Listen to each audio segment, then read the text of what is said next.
एक छोटे से गांव में एक लड़का रहता था जिसका नाम राजू था। राजू बहुत ही शरारती लड़का था। उसे लोगों को परेशान करने में बड़ा मजा आता था। गांव के सभी लोग उसकी शरारतों से तंग आ चुके थे, लेकिन राजू को इससे कोई फर्क नहीं पड़ता था। राजू की माँ हमेशा उसे समझाती थी, बेटा, शरारत करना ठीक नहीं होता। एक दिन तुम्हारी यही आदत तुम्हें मुसीबत में डाल देगी। लेकिन राजू हंसते हुए कहता। अरे माँ, मैं तो बस मजाक करता हूँ। राजू खेतों के पास खेल रहा था। वहां गांव के किसान काम कर रहे थे। राजू को शरारत सूझी। उसने जोर से चिल्लाना शुरू किया, बचाओ बचाओ, खेत में सांप आ गया। यह सुनकर सारे किसान डरकर भागते हुए आए। उन्होंने चारों तरफ देखा, लेकिन कहीं भी सांप नहीं था। किसान रामलाल ने गुस्से में पूछा, राजू, सांप कहाँ है? राजू जोर जोर से हंसने लगा। अरे, मैंने तो मजाक किया था। किसान बहुत नाराज हुए। उन्होंने कहा, राजू, अगर तुम ऐसे ही झूठ बोलते रहे तो एक दिन कोई तुम्हारी बात पर विश्वास नहीं करेगा। लेकिन राजू ने उनकी बात को भी मजाक में उड़ा दिया। कुछ दिनों बाद राजू ने फिर एक नई शरारत की। गांव के पास एक पुराना पेड़ था। शाम को वहां बहुत शांति रहती थी। राजू पेड़ के पीछे छिप गया, और जब कोई वहां से गुजरता तो वह डरावनी आवाज निकालता।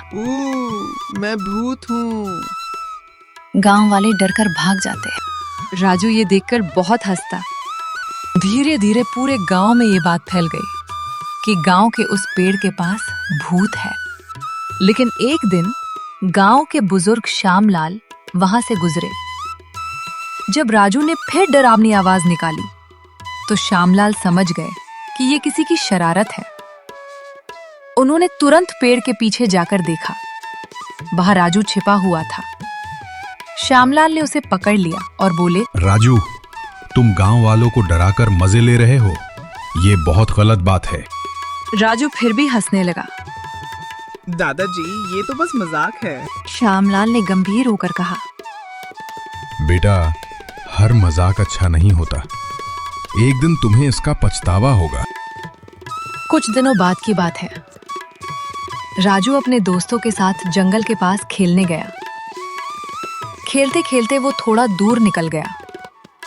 अचानक में से एक खतरनाक भेड़िया राजू के सामने आ गया। राजू बहुत डर गया। वो जोर जोर से चिल्लाने लगा, बचाओ बचाओ। लेकिन गांव वाले उसकी आवाज सुनकर भी ध्यान नहीं दे रहे थे। उन्हें लगा कि राजू फिर कोई मजाक कर रहा है। सच में बचाओ, भेड़िया मुझे काट लेगा। लेकिन कोई नहीं आया। राजू बहुत घबरा गया। उसकी आंखों में आंसू आ गए। तभी वहां से किसान रामलाल गुजर रहे थे। उन्होंने देखा कि सच में एक जंगली भेड़िया राजू को घुरे रहा है। रामलाल तुरंत दौड़े और भेड़िया को भगा दिया। राजू डर के मारे कांप रहा था। राजू को मिली सीख। रामलाल ने कहा, देखा राजू, आज अगर मैं समय पर नहीं आता तो तुम्हें बड़ी चोट लग सकती थी। राजू रोते हुए बोला, चाचा, आज मुझे समझ में आ गया कि झूठ बोलना और लोगों को परेशान करना कितना गलत होता है। रामलाल ने कहा, बेटा, जब कोई हमेशा मजाक और झूठ बोलता है तो लोग उसकी सच्ची बात पर भी विश्वास नहीं करते। राजू को अपनी गलती का एहसास हो गया। वो घर जाकर अपनी माँ से बोला, माँ, मुझे माफ कर दो। अब मैं कभी शरारत करके किसी को परेशान नहीं करूंगा। माँ बहुत खुश हुए। बोली, अगर तुम्हें अपनी गलती समझ में आ गई है तो यही सबसे बड़ी उस बात दिन के है। बाद राजू बिल्कुल बदल गया। अब वह गांव के लोगों की मदद करने लगा। किसानों के साथ खेत में काम करता, बुजुर्गों का सम्मान करता और बच्चों के साथ अच्छे से खेलता। धीरे धीरे गांव के लोग भी उसे फिर से पसंद करने लगे। एक दिन श्यामलाल दादाजी ने मुस्कुराकर कहा, अब तुम पहले वाले शरारती राजू नहीं रहे। अब तुम समझदार राजू बन गए हो। कहानी की सीख। जो व्यक्ति हमेशा झूठ बोलता है और शरारत करता है, उस पर लोग विश्वास करना छोड़ देते हैं।